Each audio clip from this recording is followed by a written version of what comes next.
Mohammed, how are you? Good. Maya, nice to see you. Hello, nice to How are see you? you. What's going on? Nothing much. I'm excited to be here, excited to talk. About what? What are we going to talk about today? I mean, anything you want, but I guess we can start with winning Rookie of the Oh, Year. we got right to it. Yeah, I guess, Just right? get right to it. There we go. What is Mohammed doing here? He's my coach, so I think he's here for a little bit of support and a little bit to talk about how I've gotten to this point with his help. Awesome. So why don't we start out with, tell me about yourself. Where'd you grow up?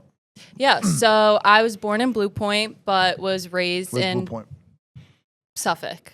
Okay. So I was raised in Belmore, though, so that's really home. I still live there now. I went to school at University at Buffalo. Go Bills. Oh, wow. I studied psychology with a minor in health and human services. So I've always kind of known I wanted to help people, and I wanted my career to be building relationships. Where'd you go to high school? MEPBUM. Okay.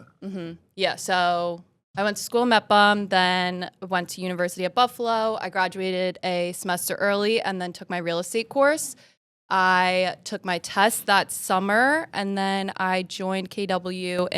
And you went for medical, right, in Buffalo? What'd you go for? No, psychology. And then I Okay, had a health, minor yeah. in health and human services. Okay. So that was kind of like breaking down current programs and analyzing how we can create better systems for the community. So I think a part of that definitely plays into this career now, obviously. That's pretty cool. Yeah, it was a fun learning experience getting to analyze what currently is available to the community and how we can help them better. And I think I kind of take that in, especially in the MREA. They say know the systems and then add the creativity. So having that background, I think I was able to analyze what was given to us and play to my strong suits and change it the way I needed to. And then I joined KW in September of 2023, I think, and was in coaching by October, and now I'm here. When'd you graduate? December 2022, so a semester early. That's awesome. That's really cool. Buffalo. Wow. They got a good soccer program too, right? We are D1 in football. I don't know about D1 everywhere. soccer. Yeah, and D1 then school, yeah, and it's always fun to watch the Buffalo Bills play now too. So I'm a big Bills fan. Are you really? Yes. Why? Well, because of Buffalo. I have always watched football like with my dad and everything. But then I went to Buffalo and it really made me a Bills fan What do you because think I like? the Jets, No. Giants, Giants and who? I'm the Jets guy. And Well, that's why I I'm a don't Dolphin like. fan too. really? Big Oh, Dolphin so like a fan. rival for us. I became a Dolphin fan because I hated the Jets so much. Really? I'm out. Wouldn't was you be the going- Patriots then? No, because when I grew up in the 80s, Mm-hmm. and it was Dan Marino and the Dolphins. And Dan Marino used to kill the Jets. And the Bills, they just sucked. Yeah. They were horrible. Until like later on, until when, I guess, 91, they got their asses kicked by us, the Giants. Not their asses kicked. They won right. That was the beginning of their 4 in a row of losses, which is an amazing accomplishment for the Bills. My sister's a big Bills fan, Really? Yeah, How'd good. she end up as a Bills fan? New York fan. Okay. And the Giants and the Jets of Jersey. Yes, real New York yes. team is the Bills. That's what I always say. The Bills are the only real New York team, and I get a lot of hate for that, but it's the truth. That's really Yep. is. And it's funny, my son's good friend, she's from Buffalo. They're from Buffalo. She's going to Buffalo with you now. Oh, really? What is she going to study? I think nursing. Oh, okay. They have a great nursing program. Yeah. A bunch of my friends are in it or have graduated from it and loved it. Well, that's the school, right? That's what it's for? Yeah, yeah, they have a lot of good programs. When I first applied to Buffalo, my intention was to be an occupational therapist, and they had a program where I could complete the degree in 5 years as opposed to doing 4 years undergrad, 2 years grad 6 school. years total. Yeah. That's what I thought. And then, what's the ride there? 9-hour drive? 7 hours? No, Quite happy if they I've took a like little made bit. it door to door in like 6.5 hours, but typically you're gonna get like 7 hours. Like door to door in 6.5 hours, I had only stopped once for gas, and like that was it. And then any other time, I typically stop more than once, so it'll take me And then 7-ish hours. Toronto's an hour away, right? Yeah. Roughly, right? Yeah, so we used to go to Toronto and Niagara Falls like a bunch because it's right there and it's fun. So we would cross the border for our formals and go in Canada for the weekend, and it was always a good time. So were you a COVID baby or for school? Wait, you missed, Yes. did you miss your graduation or? So COVID happened my freshman year. So they sent us home second semester freshman year. college year. Yes, freshman college year. So we had spring break and they said, go home for an extra week and maybe you'll come back. And then we never went back. When they sent us home for spring break, my parents came up to take me home.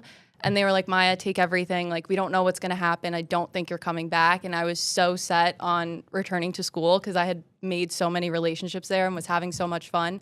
I was like, no, we don't need to take everything. Like, we'll be back. It's only going to be 2 weeks. And then it wasn't. So they were not super happy with me when we had to drive back up to Buffalo to get the rest of my stuff. Oh, so you Yeah, we did have to go back up at the end of the semester because I had to completely move out of the dorm at that point. But yeah, we were sent home second semester, my freshman year. I think my daughter's was her first semester. She was doing it from home. Oh, okay, yeah. I believe, right? She graduated high school, and then her freshman year, she did her first semester was at home. And then January, I think they went back. Yeah. If that's correct, right? You guys went back in January Yes. So of 21, right? everything was virtual that first semester in 2020, so September to December. Everything was virtual, but I was living in a home off campus. So That's the pretty cool. dorm restrictions, the dorm restrictions or anything like that didn't really apply since I had a home off campus. So I was still in Buffalo that first semester, but classes and everything was completely virtual. Wow. Yeah. So then going back, what was that like? It was weird. No one really knew what was going on, but we were all in Buffalo together in terms of like me and my friends, which was nice, but it was just a strange time. COVID went around fairly easily, I would say. So it was a strange time, but it was... Do you and all your friends get it together? Did you have those COVID parties and shit like that? There were COVID parties, but my mom is like very type A. She's very against that, so I kind of have that in me. So I didn't go to any of them, but there were COVID parties. I did actually, one of my roommates went to a COVID party and I stayed home and I came back. She came back and I ended up getting COVID from her. So I was like a little bit frustrated, but I was like at that point I could have gone. But yeah, there were COVID parties and everything, but it was That's an interesting insane. time. Yeah, very crazy. That was insane. I'm sorry you guys had to go through that. That was terrible. Mm-hmm. I don't know. I guess I would like that though. Yeah, Being me home, too. Yeah. just in school, that would be great. Yeah. Mm-hmm. No way they could fail you. Exactly. Yeah. Right? It's just I would be living the dream if COVID hit when I was in college. we wouldn't get out. We had to, I had to go to school when it was 18 feet of snow, walking uphill both ways, and that's the stories we were told growing up. We had no right? Zoom option. So Yeah. it was like if you miss school, that I don't like. Like now when school is out, there's still classes. Mm-hmm. And Is that right? Yeah. So if you're sick, you still have to go. Not sick, but if it's a snow day, it's just they move everything virtual. The Do they kids still have to. really? Yeah, the kids that still have to true? log in. And Yeah, in Buffalo too, they make sure snow isn't an excuse. They have like you guys tunnels. got 20 it can't feet be, in. Yeah, they get tunnels like throughout the entire campus, so it's insane. Yeah. Yeah, Buffalo is. I remember being up there when I was a kid, and we used to. I don't know if put this on the air. I don't know if there's any kids listening, but it was a lot of fun. We would car surf. And then Really? jump off into the piles of snow. That's so fun. We didn't do that. Yeah, We should have. I in wish the I had that snow, idea yeah. earlier. No, that's why I said don't put this on. So all the hockey players, we used to get on top of the cars, drive at whatever speed, and just jump into the piles of snow. 18 feet of snow on the banks. yeah. It was insane. But what was the chicken wing place up there again? Duff's? Duff's. Duff's is the Awesome. mega famous one. And then Anchor Bar is where Anchor the Bar, Buffalo yeah. Wings Started. originated. That's right. Yeah. And then Bar Bill is like another fan favorite up there for wings. Okay. Bar Bill is right by, I know where that is. I'm not going to remember. Where is I it? believe it's on Hurdle. Not next to the school, though. No. That's further in town, right? Yeah, so we have two campuses with the school, North Campus and South Campus. I lived off of South Campus when I was in a house How with big my is friends. Buffalo? Like, how big is the school? I think it's like 30,000 kids. Holy shit. It's a big school. Yeah, it's a very big school. So I lived off South Campus, and then there's like little areas. So there's the downtown area. There's Elmwood, which is more of like a village feel. I would kind of compare it to, you know how we have towns off the trains here? It's kind of like that vibe. Okay. And then there is like Hurdle area. So there's a couple different areas around Buffalo. They each have a different energy to them. but it's all considered Buffalo. Pretty cool. How far were you from the Odd? Remember the Buffalo Odd, the Sabres played?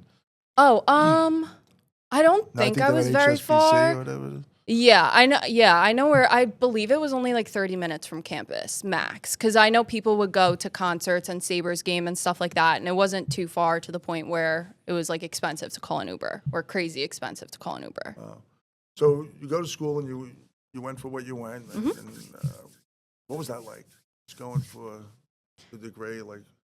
Yeah, so I, again, have always known I've wanted to help people in some capacity. I also think I'm a big learner. I like to learn. I like to learn about our minds and how it works. So psych just kind of made sense to me.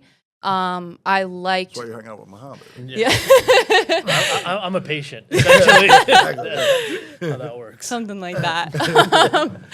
Yeah, so I have just always liked learning about people. And then, as I said, my minor as well was just analyzing systems and programs and improving that. And I think that that's something I've always wanted to do. I've wanted to make... So where was the draw into real estate, though? Like, that's what I'm trying to get to. Like, I'm trying Yeah. to figure that out. Yeah, so I have always known that I've wanted to invest in real estate and have like that be something that I do. Did Dad or Mom invest in real estate? Or? No. I talked to my brother a little bit about it, but he doesn't really. It just kind of came in my head and I have been running with it. Obviously real estate's a great investment. So yeah. So I kind of figured that knowing that about myself and knowing that I've always wanted to help people and have relationships with people be something that leads my career. Real estate felt like a good middle ground with all of that. And I figured I'm young, and if I don't try it now, then I'm not going to want to try it later. So I might as well put my best foot forward and figure out if I can do this. How was Mom and Dad when you told them you're going to become a real estate broker? They are very supportive. I don't think I'd be here without them. They have helped me through everything. Anytime I have, That's awesome. Yeah, anytime I have an issue or anything, they're there for me, and they're my rock. My dad is a teacher in the city, and he always comes home. Even when I was younger, I'd say, "How's work?" And he was like, "Maya, I didn't work. I went into school and I had fun." And that's kind of been like my role model for it. I don't want to come home from work and think like, "Oh my God, that was horrible." I want to come home and think like, I had a good day. I had fun. I got to speak to people and Dad saying that as a teacher, imagine I would be miserable. Hanging out with these kids. Oh my God. he loves his job so much. That's awesome.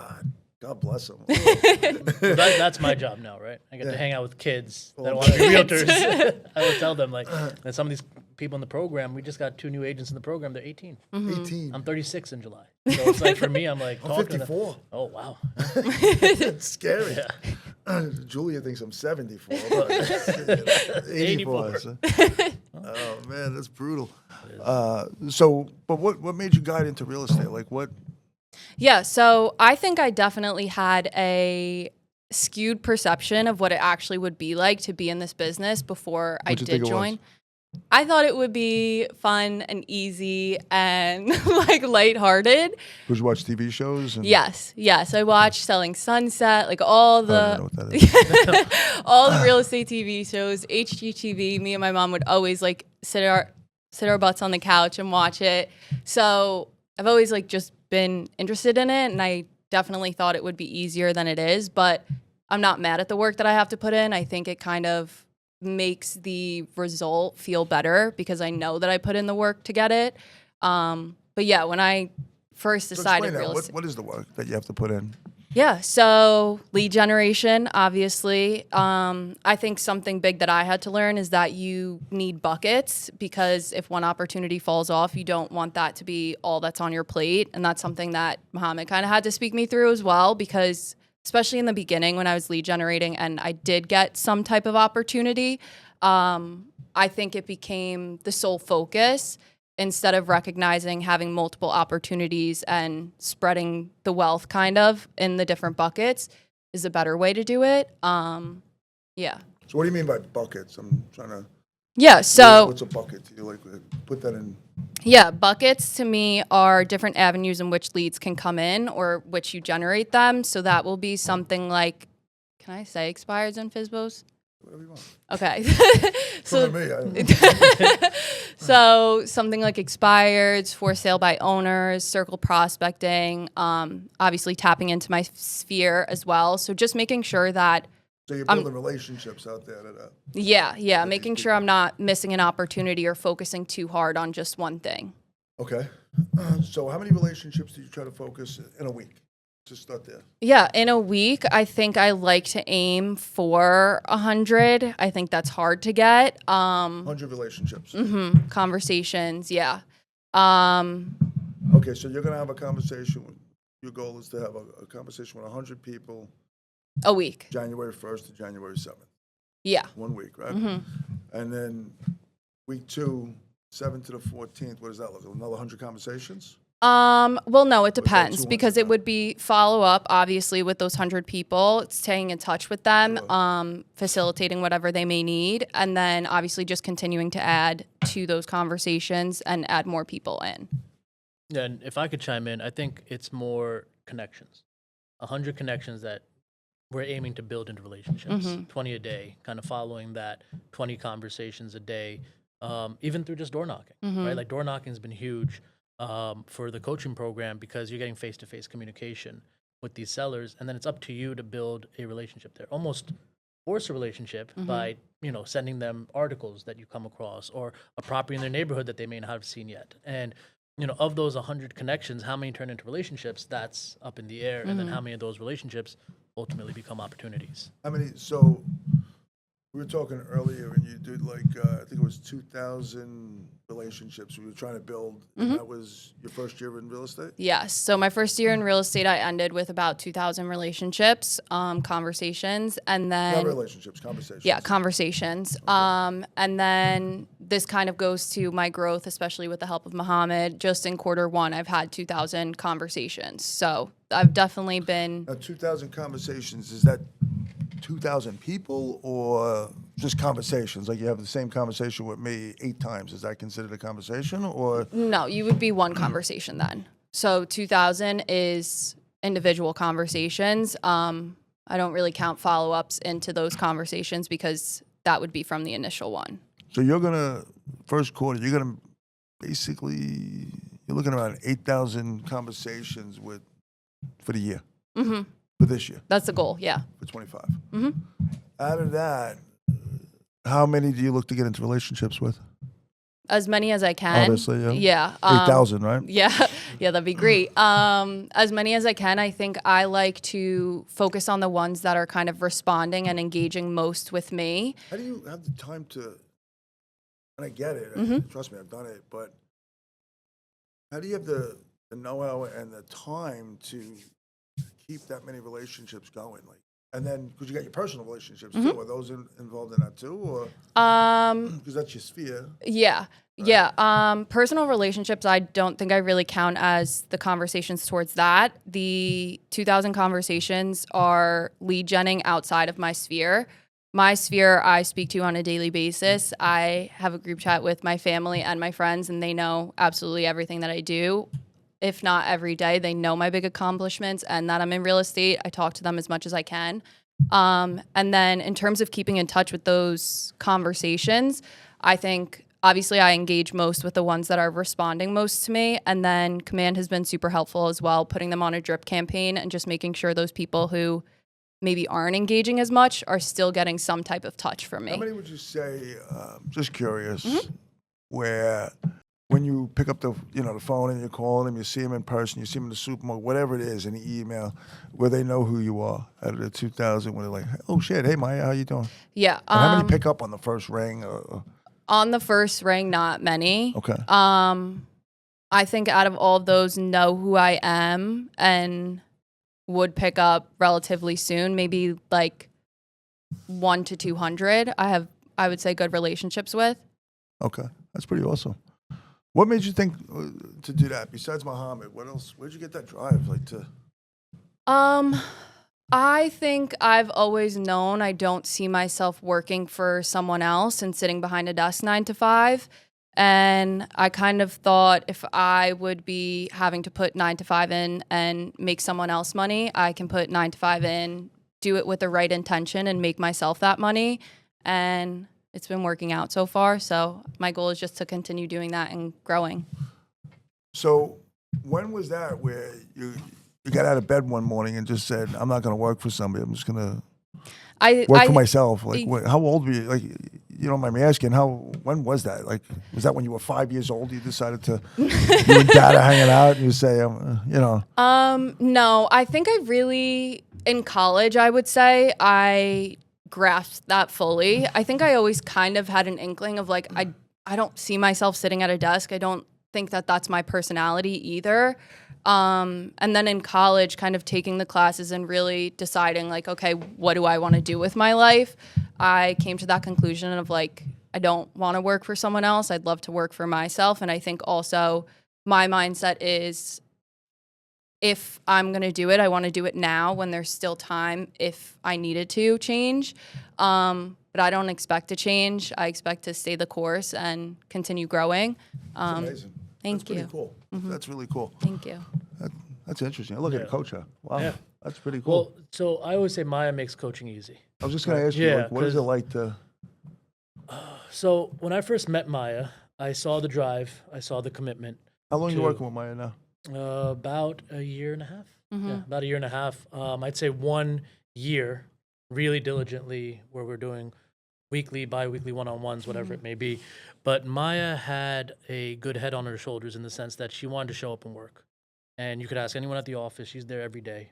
It's funny. I was just having this conversation today with somebody from a different company. We were talking and sort of on this line, like where working for yourself or working for somebody else. It's an interesting conversation. We're talking about coaching and all of that. But keep going. I'm sorry. No, I kind of explained to her early on that, like, it's not a 40-hour-a-week job. Sometimes it's 65, 70 hours in a single week. But she knows it's not work. This is just fun for her. And for her, yeah, exactly. And she's taking this approach of that I'm enjoying what I'm doing, and she's looking at big picture, which is really important in the beginning. Like, your first 2 years are going to be dragging your feet through the mud and having hurdles, but you're setting something up for down the road. And she gets that.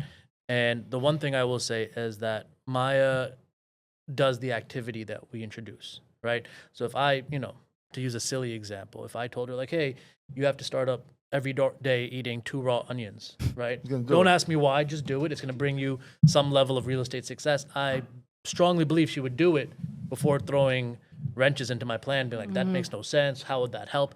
And I think that approach to it is what's gotten her to this place where she's on the phone. I don't think she would eat the 2 raw onions. I don't know. Maybe that one's a little. That's why I said it was a silly one, but but whatever it may be, right? Take an ice bath, right, before you start your calls. But I think that I have a lot of conversations with coaching clients, which is trying to get them back on the horse, and I do a lot less with that with Maya because I know even if I call her between 8 a.m. and 11, it's just like you know what I'm doing.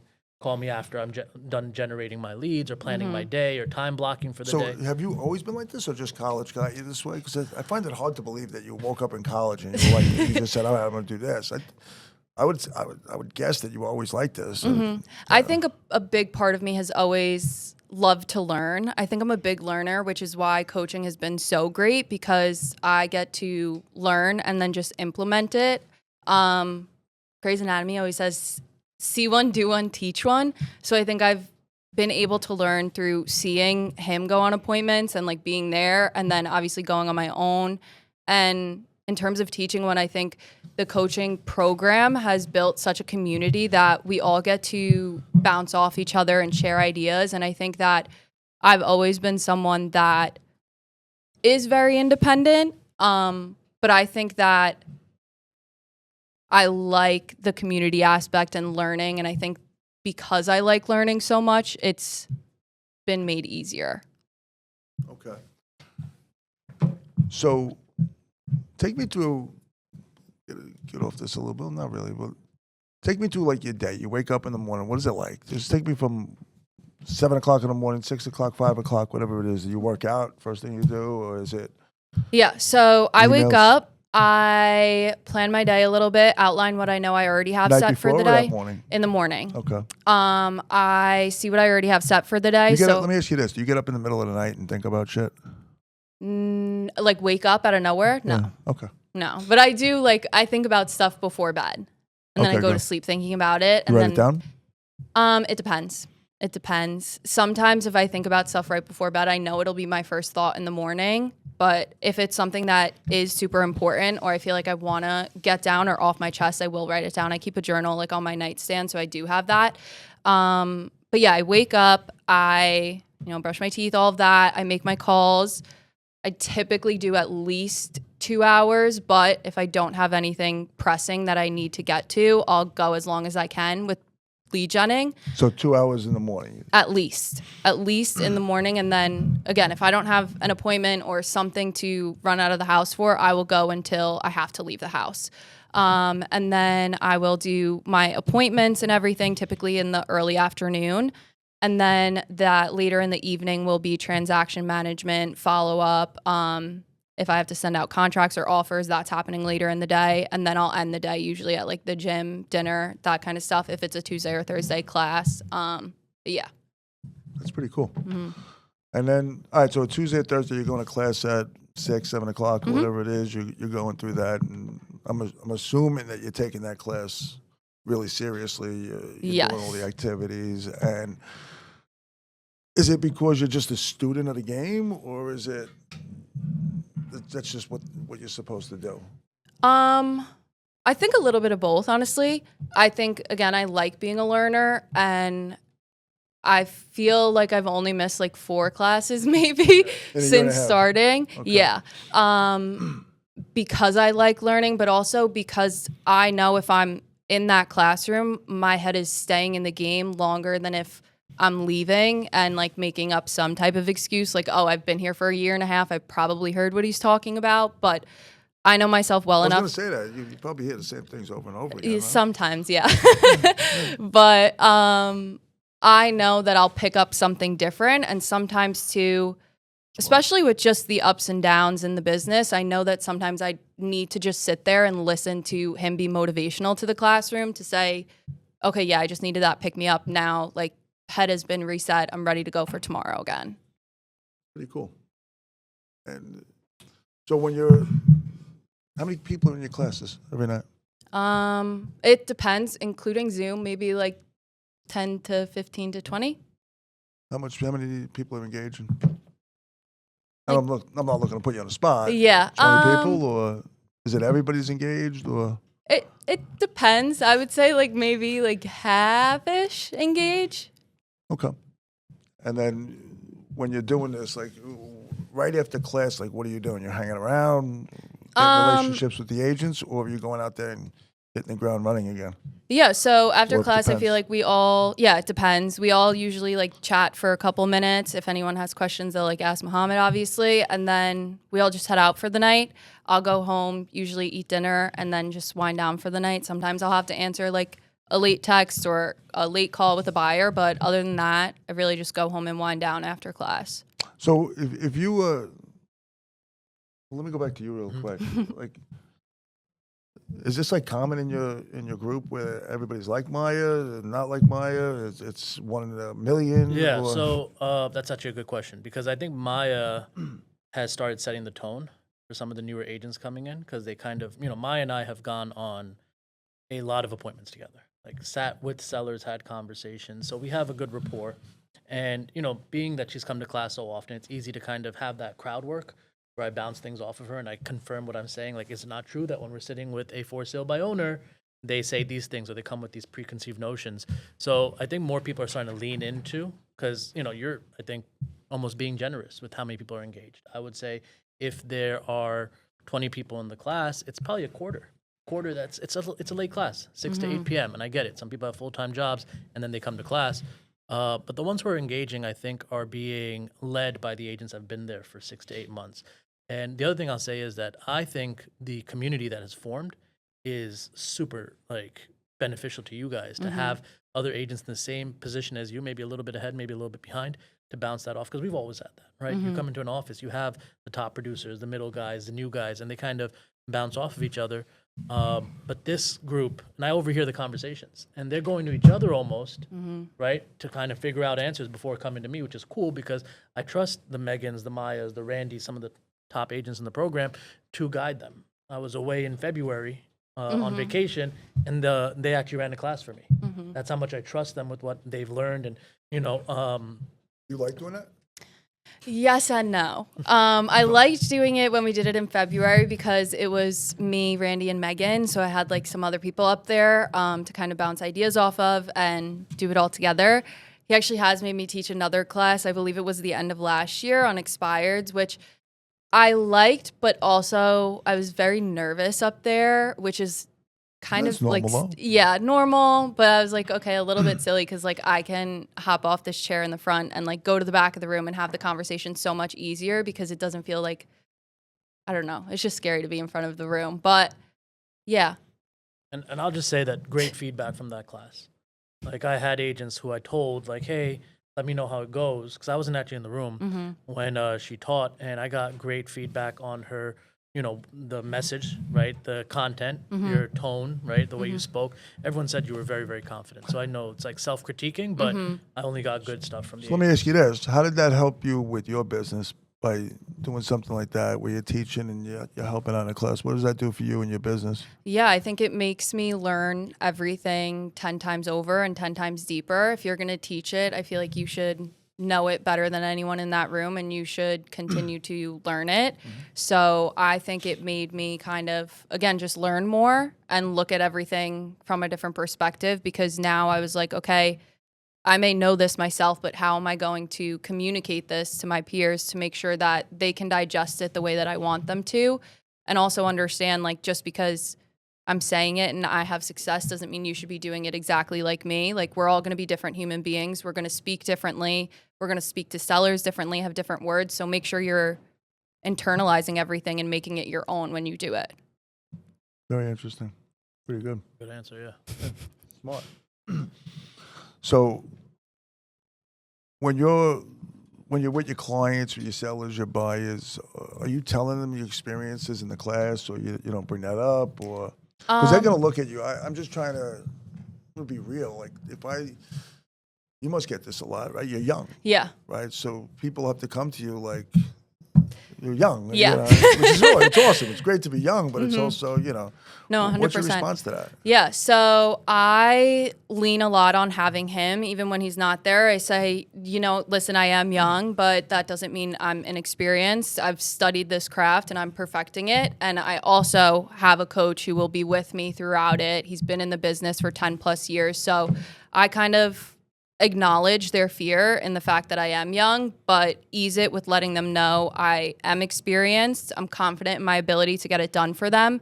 And worst case, I do have someone who's been in the business 10 plus years. I think you do it better than him anyway. So. I would wholeheartedly agree at that point. That's serious. You're confident. That's pretty cool. But yeah, because I would expect that you would get that. You're young, what kind of experience, and all of that. And I'm pretty sure you'll be able to talk your way out of that because, again, you just have to love your job, and it's not a job. Yeah, right? exactly. And always know that you're going to know more than them, most likely. And the confidence behind it. When did you and mom and dad start watching like TV shows with real estate? Since I was like a baby, I feel like. Well, not a baby, but as long as I can remember, we would have HGTV on the screen and like be judging prices of houses as if we knew anything and like awesome. Analyzing all of it. I never really knew it would come to this, but I'm not mad. Wow. So again, you said that you just basically fell into the real estate. What would have you done if it wasn't real estate? I was thinking about going into human resources or diversity, equity, and inclusion before I decided real estate. What's that? So the public, Yeah, DEI focuses on creating programs that will ensure inclusivity throughout companies, essentially. It analyzes the systems, whether that's hiring or firing, anything like that, and seeing how we can improve to make sure it's an even playing field. It's pretty cool. Well, kid. I know. More smarter than us. And then, like, I'm trying to grasp this because, again, you're pretty amazing to me. Like, it is. It really is. Thank you. It's pretty cool. Like, I never sat down and talked to even, like, top agents, and they said I made 2,000 relationships and, or conversations, Again, people aren't counting them, but it's pretty cool that you're tracking this. Why are you tracking to a T? Like, what's the point of that? Like, why do you have to track it to a T? Yeah. No, I did too, so I'm just asking your opinion why. This comes from coaching from PC Elite. When you first started it up, we got a sheet, a monthly calculator where you put in your numbers daily. So that started it. And then from there, I just think I wanted to keep on top of how many conversations led to appointments, led to signed agreements. Because I think I do focus on the numbers a little bit. I am a numbers girl in that sense that like I like to know if I hit this, then this should come and this should be next. I like the prediction of it all, I guess. So yeah, after we got that sheet, I just stayed consistent with that, and that's kind of how I know my numbers. And then getting coached, are you like a pain or pleasure type of person, like with the rewards and? I would say pleasure, I think. I like to enjoy myself. I view getting a listing or a buyer as something fun. I like to put my best energy forward. I remember my first open house after joining the program. It was so fun to be on that team and be doing that. And then I remember when I got my first listing and got to host my first open house, I think I'm very good at planning. At planning and executing a successful open house and being able to make not only those buyers feel welcome, but like the team that I put together to help me feel knowledgeable on the property. And when was that? My first listing was June of last year. How much time were you in the business before you got your first listing? That would have been like 8 months, 8 or 9 months, I think. In the business? Yeah. Okay. Well, 8 or 9 months, but technically, yeah, technically, but 5 months of showing up regularly, doing your activities, and building relationships. And I'll just add a little side note to this. Her first deal was with a seller who owned a home in Lindenhurst that lived in Hawaii. And that was a tough thing for you to manage, the timetable. And yeah, you can. Thanks for stealing my thunder, but I appreciate that. What was your hardest deal? So I guess your first one, right? No. My first one was not my hardest deal. My hardest deal was it's not closed yet. She's still waiting. The probate one? Yes, the probate one. There were just a lot of hurdles, I think, in that deal that I didn't have in the prior two. Like it going through probate, it was priced a little bit high for the market. We had to go through a situation where we had an accepted offer and it fell through and had to get another one. And I think going through all of that, while very difficult in the beginning of my business, I think is going to pay off in the future when I do have to deal with this again and I'm not stuck in a place of, oh, I've never done this before. So I'm grateful that it was one of my first, and I'm grateful that I had my coach there throughout it to kind of help me navigate it. But yeah, that one definitely has been the most difficult. Why was it difficult though? I think just like a lot of things I hadn't handled before. But isn't everything going to be like new to you? Because you're a baby, you're still young. So how do you handle that? Like with everything new, and you're good at what you do, so you have a lot of stuff coming at you. There's constant change, which is why it's fun right now too, right? Because again, when consistency, I guess, is the biggest part of this, what we do, right? So, right. Question I guess I'm asking is like, how do you adjust every day? Because you're doing a lot of work and you're meeting a lot of people and things are always changing. So like, what's going on in your mind to keep you fresh all the time where you like this still? Yeah. Does that make sense? Yeah. I thrive on a routine. So I have a time blocked schedule that I try to follow as best as I can. Obviously, stuff comes up in this business and you can't be perfectly on time with everything. And I think also I lean on my coach a lot. In that situation with the most difficult deal that I've had, he has been incredibly helpful, kind of coaching me through those conversations, but also letting me lead them with the training wheels still on so that I know he's there to swoop in and fix it if I don't know the answer. I'm sure he's pretty confident that he doesn't need to do that. Yeah, well, I'm going to add to this because what I will say is Maya contacts me with great questions, not looking for solutions. She brings me the challenge. She asks me the best way to approach it, right? I have agents in the program that say, can you pick up the phone and call this attorney? My deal is about to die. Maya doesn't do that. She says, I'm about to get on a conference call with all 6 people involved in this probate case. How do I address these concerns? And I'm always on the call. I'm on the conference call, but especially the last one we just had, it was almost like this moment as like a coach or a lead where I was like, you don't need me. You know what I mean? Like I could fade into the background and no one would notice because you're speaking with such confidence and value that they're all 6 people. You got to mention, like one of the hardest parts about this probate situation, there's 6 people, and without getting into it, there's already been like lawsuits threatened amongst the family. Like things like that are coming up. But I hear her on the phone, and we all get on this one. The people in different states, and the way she addresses the issue at hand, the solution that she's already working on. Right? She says, "I've already spoken to the attorney. Here's what we're doing. Blah blah. Whatever it is."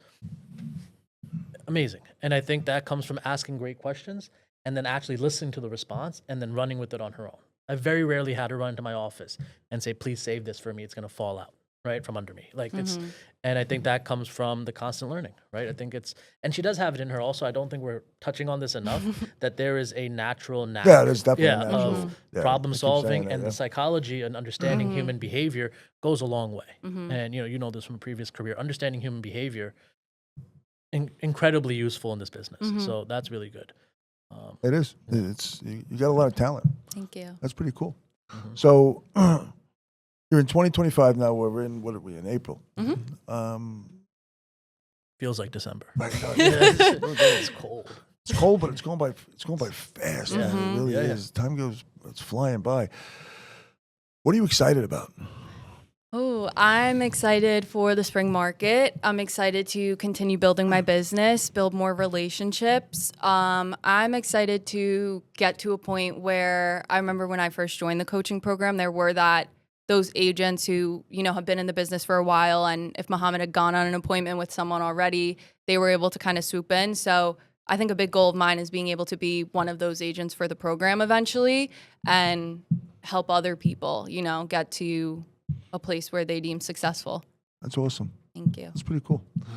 So you're coming from contribution no matter what it is. Yeah. Early age again, I guess, right?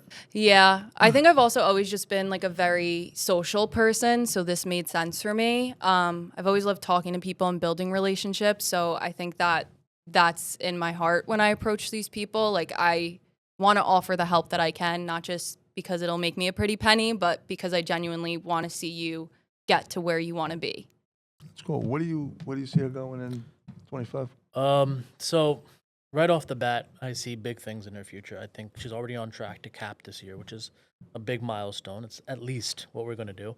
But, she's starting to network a lot more. She's trying to build a community of agents around her that know her, like her, and trust her. Like she said, she's going to start going on appointments with some of the newer agents because she knows how to handle conversations at a high level. But more importantly, I think that she is getting to a point of what we already touched on, reteaching, right? That means you've pretty much mastered certain aspects of things where you're more than able to walk into a room and confidently speak on a topic, right?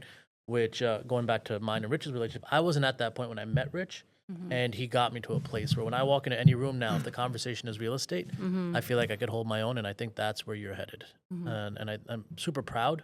I think one of the things that when this came up as an opportunity, the reason I jumped on it was not for myself, but because, being able to speak up somebody who I've worked so closely with, when she won her award, I've missed countless award ceremonies, but this one I was at, right? This one, it was very important for me to be in the audience, to watch her receive what I believe to be one of the most well-deserved awards out there. So let me ask you, what is it like dealing with some of these like hairbag agents out there?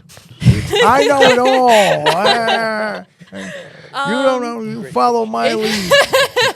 It has definitely been an interesting learning experience. I think that there are times where definitely me being young has, I don't want to say been used against me, but it's been taken advantage of in certain conversations where I think people believe I don't know as much as I do, or they can kind of push me around just because I am new to the business and young, and like understand a part of that's like a little bit of hazing. But I think that's been the toughest thing, but also having to take a step back from that and just be like, you know what, they're having their day, whatever's going on is going on with them, and that's not like to do with me. So I think that's been a big learning experience, but I still get it if I call them and say, oh, you don't know nothing. When I was your age. yeah, exactly. Yeah.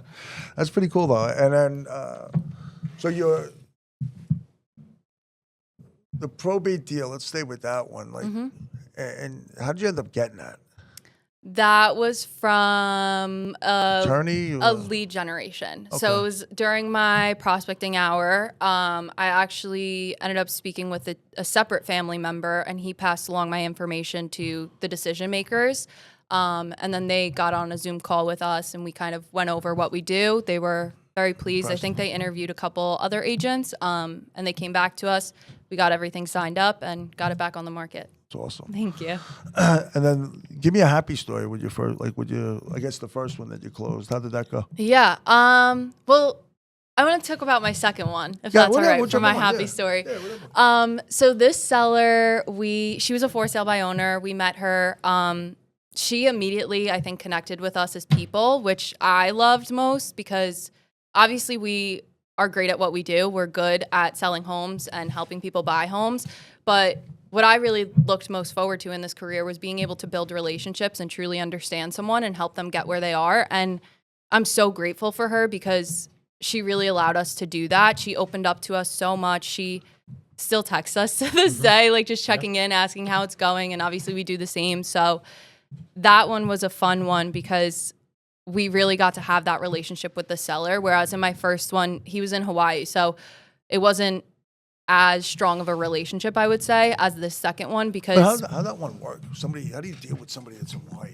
yeah, so it was actually we were communicating through text and email essentially because obviously with the time difference, getting on the phone wasn't the easiest. Was that 6 hours or Yeah. 4? 6? Yeah, 6. So it wasn't the easiest. So we communicated a lot through text and email. The proposal was essentially all over email, where I explained kind of what we get done. So it was definitely interesting, but I would say that was a very smooth deal start to finish. He again came off the market with a different agent. They couldn't get it done, and I made contact with him. We were able to kind of go over what we would get done, and then we ended up getting him under contract within a week. So That's pretty cool. Well, I'm going to add to that because you just glossed over it. He not only had a bad experience with his previous agent, who's a big name on the South Shore. We all know him. But he was almost reluctant to go with another realtor. And I think it was the level of communication, the ability to communicate your value, and the diligence with which he approached what he needed, taking into consideration the 6-hour gap and still not making any excuse for not getting in touch with him. Because we met him. Like, he came, and I actually met him first to pick up the keys. His name is Dirk, really nice guy. When I met him, no exaggeration, he had taken a saw the previous agent signed. And he was throwing it in, like, he was that upset with this person. God, I remember him. Exactly, yes. But when I met him and we were both talking, he was just singing Maya's praises. He said, what a diligent agent, how responsive she was, answering questions before I even knew I had them. He said, I had sworn off, and if he's listening, he will vouch for this. I had sworn off realtors after my experience with the previous one. And she kind of brought my faith back to you guys as professionals and doing what you do. Right? And I was just the go for getting the keys. I always said that, like with expireds, and that's what I like focused on when I was an agent, was going after the expireds, and you just had to show to them that you have the knowledge of the game. It doesn't matter how old you are or what it is. It's the drive that you have. Again, expireds are, and I'm guilty of it too. I had houses expired, and you know, in a market like this, if it's going to expire, I'll never knock an agent or anybody in this business. Competition, I just don't do it. But I just think you put it on the back burner. It was easy not to communicate, so you didn't get it done. It's just, you know, it's lack of communication, I think, is big. So if you know how to communicate with people, you'll be able to get this job done. I really do believe that. So it doesn't matter how old you are or, you know, how long you're in the business. It's your communication and, you know, your drive on it. And being new, I think that makes you even more so I would want to use you because, again, it was funny. I used this when I was a kid in the industry, and I was like, you want to hire me because I have no business. And I remember thinking about it later. That was the stupidest thing. Why did you trust We all did me? it, though. Yeah, We all did it. and then, you know, and then I remember saying my first or second one, or, you know, after I got my first couple of listings was, you want to hire me because I love what I do, and I'm going to enjoy. I'm going to make your experience one to remember. And I remember that being like a hook where people, and then meaning it. Where because you're going to get to a point when and you'll get there. Trust me, you definitely get there. Is when you got a lot of business and some shit just gets put on the back burner, and you can't have that. You got to be professional, and everybody you're dealing with, you got to always remember. And Jeannie always reminded me of this when I was selling. It's their number one thing. To us, you might have hundreds of deals in the pipeline, but to them, it's their one thing, and it's so important for them to get it done, and they counted on you. So you always have to take a step back and look in the mirror and say, everyone is counting on me to get this done. And if you do that, you'll be fine. And I can already tell that you'll look in this business 20 years from now, probably not doing this, probably running some big real estate company or whatever it is, doing what you're doing, unless you do stay in it, because I think it's great to be an agent. Wish I was, shit. Sometimes. Oh my God.